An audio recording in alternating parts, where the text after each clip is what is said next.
We made a baby with 4 people. Good morning from the in-between.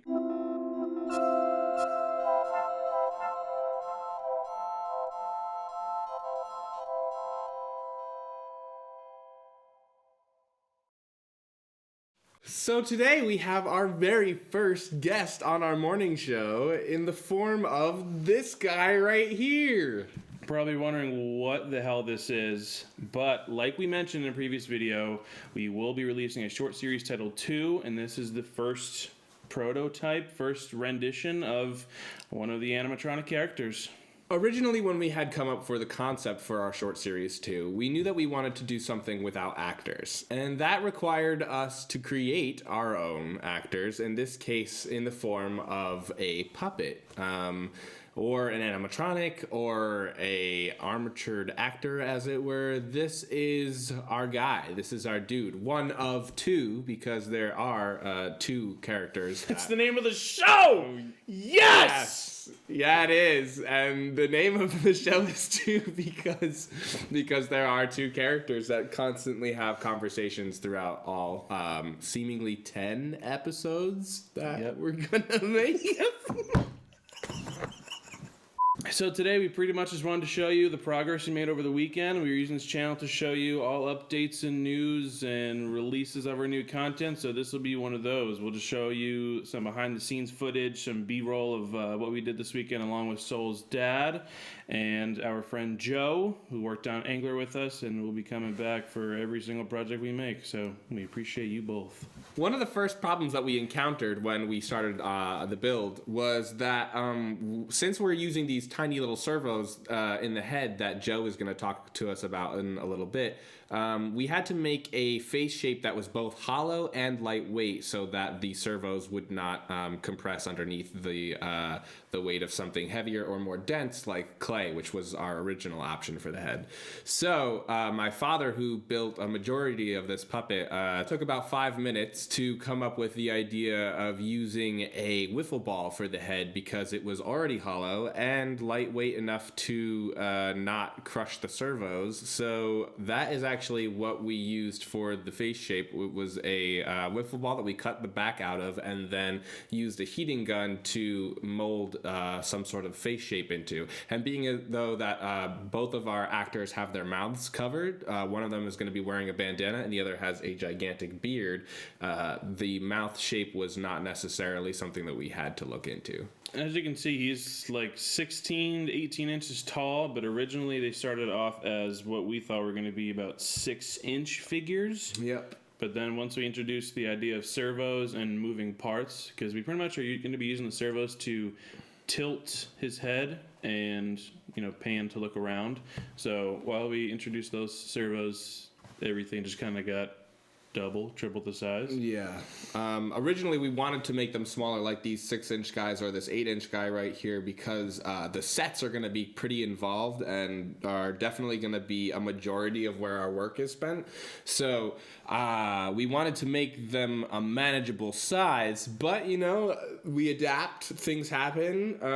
This guy ended up being 16 inches, not 6 inches, which is just going to double or triple or quadruple the set size, which is hell yeah, fine, totally fine, because we're gonna just make a much larger set than we originally wanted to. Yeah, he is fully posable. The arms are completely and entirely posable from the elbow and shoulder joints. He's got a 3-section torso, which is going to be helpful for all of the squatting and sitting that they're going to be doing, since these guys are not going to be super mobile in the series that we're making. The main reason for choosing 2 as one of our next main projects was because we want to be putting things out at a consistent rate, on a consistent basis, just like this morning show. And one of the ways that we could do that is by eliminating a lot of the workflow and cooperation with other people, because that tends to make our projects go on much longer than we originally intend them to. I.e., Angler was a project that we were assuming that we were going to be completely done with the entire edit in about a 3-month time span, and it took us a full 12 months. So in order to keep our output consistent, we wanted to do something more controlled, like 2. So that's why we're doing this. Now we can hand it over to Joe, our puppet engineer, creator, master behind the servos and everything that's going into the animatronics of this puppy. After talking with Sol and Mike, they brought to me the idea of adding animatronics into these 2 characters. From there, I had an idea already of implementing an Arduino and some servos, very simple to put together with a breadboard, an Arduino, 2 servos, and 2 controllers. The 2 controllers would control both of the individual servos, one for panning and one for tilting. So we implemented one into the chest to allow for the left and right movement, and then one into the head itself to allow for the up and down of the head. All this is very prototype setup right now, so it's just everything's added onto a breadboard and very simple tacked together wires. I'm looking to implement more of a prototype kind of final piece to this, where I'd be soldering everything to an actual board, and we wouldn't have any more moving wires or jiggly servos. So yeah, we're going to be working on that, and then get a more of a final look and see what that turns out to be. Thanks, Joe. Really appreciate all of your helpful information. You're the best. So one of the things that I absolutely love about making movies is the specific moments in which you know the thing you're doing starts to work properly. And that happens consistently on all of our projects. There's usually this one moment where there's like clarity, and all of a sudden the thing that we've been working on so hard and has been giving us so many problems like gives way to a beautiful moment. And it happened on Angler the first time I ever saw the monster on camera. I completely blew my mind. I think we actually have like a picture of like the moment that I saw it on camera for the first time.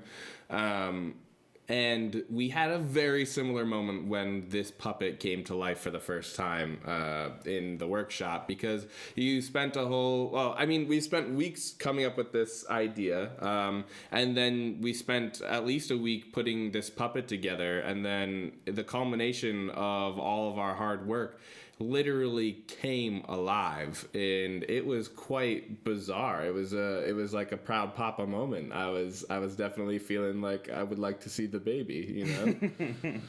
As soon as Angela finished all of like the physical components of the puppet, and when Joe plugged in the wires to like the computer and everything with the servos, and as soon as we saw his head tilt, it was probably my favorite moment, like on a project that we've worked on, like since Angler.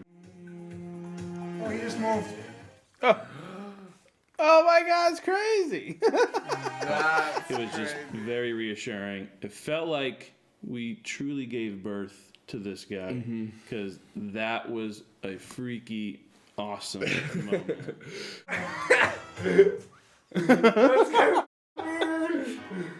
The cool thing is that it's also not even close to being done. We have a lot more to do on this guy. That's so cool. Plus, we have to make his best buddy. So whether that's painting up the face or sewing little outfits for these 2 cowboys, we do have a lot left to do, and I imagine that with every layer we add on to this, including the set, it's just going to come more and more alive and be a super cool thing that we can't wait to share with you.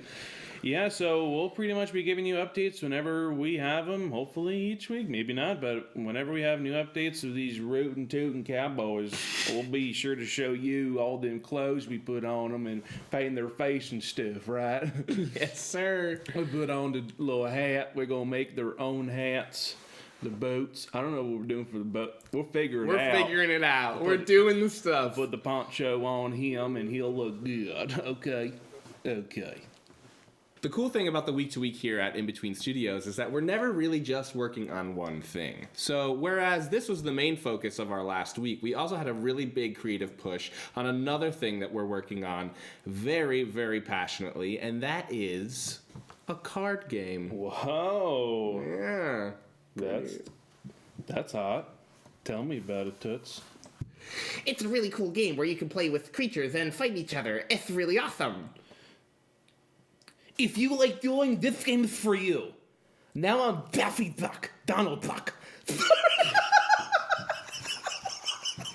It's a card game, and we're really excited to show you all the hard work we've been putting into our super cool card game.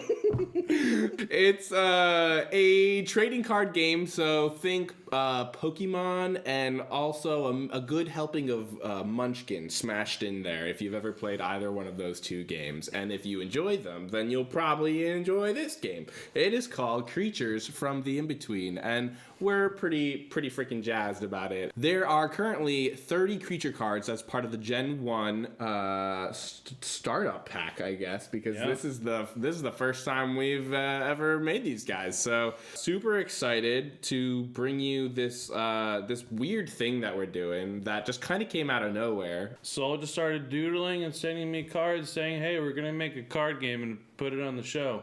Okay, cool. That's great. So, Here we are. again, none of this means anything to you right now, but in the coming weeks, we will explain more of the game. We will eventually be playing it on the show. We will be showing you monsters each week. We will familiarize you with the game, and it'll be a good time as always, Yes, okay? as always. And above all else, it's going to be lovely. Shout out to Joe. Shout out to Angelo. Thank you for your help as always and your continued help because we are not done with this guy. There'll be another one coming soon. Hey man, thanks for watching, thanks for clicking, thanks for liking, thanks for using them eyeballs to watch us every Wednesday at 9 a.m. on your telecomputer device, okay? Be sure to tune in to this channel to get more updates for 2 and everything we offer to you. Thanks for stopping by this morning. We've had a lovely time.